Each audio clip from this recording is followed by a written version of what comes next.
Merry Christmas po. Paskong Pasko pa rin tayo at sa araw na ito ay inaalala natin ang banal na mag-anak nina Jose, Maria, Jesus. Jesus, Maria at Jose, ang banal na mag-anak ng Bethlehem ng Nazareth.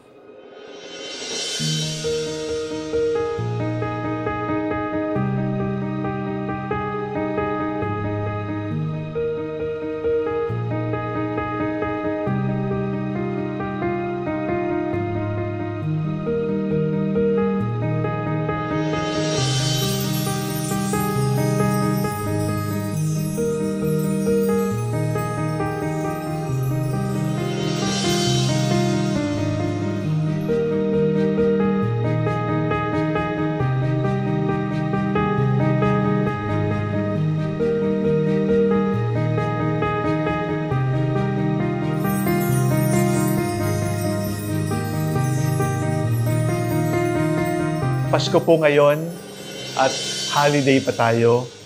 Ang marami ay nasa bakasyon pa. Swerte tayo sapagkat pwede tayong mag-holiday ngayong Pasko.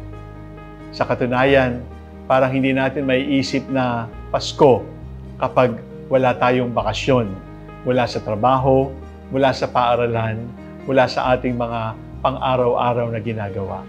Pero balikan natin ang kwento ng Pasko. Hindi po holiday ng ipanganak si Jesus. Sa katunayan, malaking trabaho ang ginawa ni San Jose habang tinutulungan niya ang kanyang kabiyak ng pusong si Maria sa panganganak sa kanilang kaisa-isang sanggol. It was not a holiday. At pagkatapos na manganak sa samsaban, sa isang lugar na parang itinanggi sa kanila ng kanilang mga kapwa-tao. Ano pa ang nangyari? Di ba nagpakita ang anghel kay San Jose at sinabing, dalhin mo ang mag-ina sa Ehipto sapagkat may nagtatangka ng kanyang buhay. Walang bakasyon. Sa halip ay hirap ng buhay. Sa halip ay banta ng hari na papatayin ang kanilang bagong panganak. Ano pa ang nangyari? Pagkatapos ng ilang araw, ay dinala sa templo ang sanggol upang ihandog. Handog ng isang dukha, hindi ng isang mayaman. At sa paghahandog na yon, narinig nila ang hula ni Simeon that the mother's heart will be pierced by a sword and the baby will be a sign of contradiction. Mga minamahal kong kapatid, holiday ang Pasko dahil halos 2,000 taon na ang nakakalipas. Subalit ang unang Pasko ay hindi pista opisyal. Ang unang Pasko ay stressful. Ang unang Pasko ay banta. Ang unang Pasko ay nakakatigatig, nakakalito, nakakalungkot, nakakatakot, sapagkat ang hula ay mahihirapan ang pamilyang ito. Subalit, ang magandang balita, mga minamahal kong kapatid, ay ang mga pinakamahalagang aral ng buhay ay natututunan natin sa pamamagitan ng hirap ng buhay. Sapagkat ang madaling buhay ay mahinang guro. Sapagkat ang maginhawang buhay ay hindi magandang guro.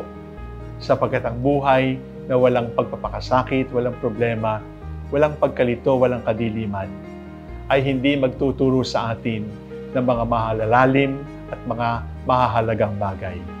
Stress, difficulty, crisis, embarrassing moments, humiliating moments, these are very strong, potent teaching opportunities. Maraming pinagdadaanan ang ating mga pamilya. May problema sa walang ganang mabuhay, may problema na depression, may problema na ayaw ng mabuhay.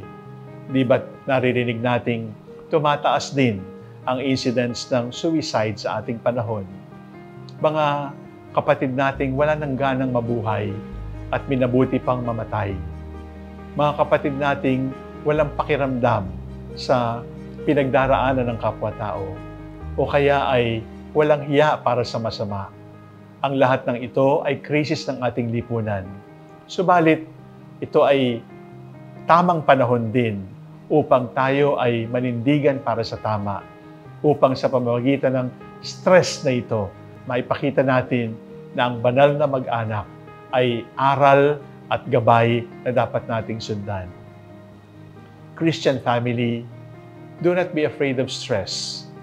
Just allow the Lord to accompany you in that stress, to accompany you in that threat, to accompany you in that depression, to accompany you in that cold indifference, to accompany you in that animosity, and bring the Lord there, and the Lord will bring His redemptive grace in every stress that you are going through.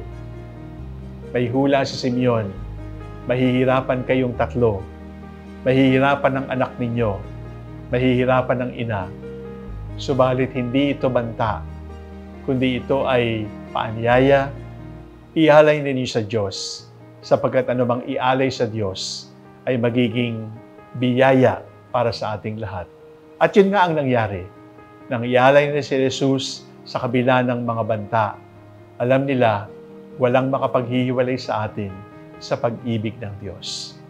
Christian family, nothing can separate you from the love of God.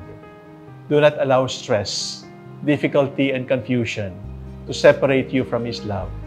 Stay with the Lord. Stay by the Lord.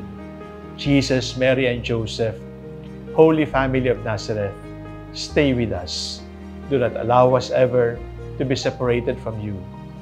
Because to be with you, Jesus, Mary, and Joseph, is our only joy. Merry Christmas po muli. Huwag matakot sa stress. Hanapin si Jesus sa bawat pangyayari ng ating buhay. Happy New Year!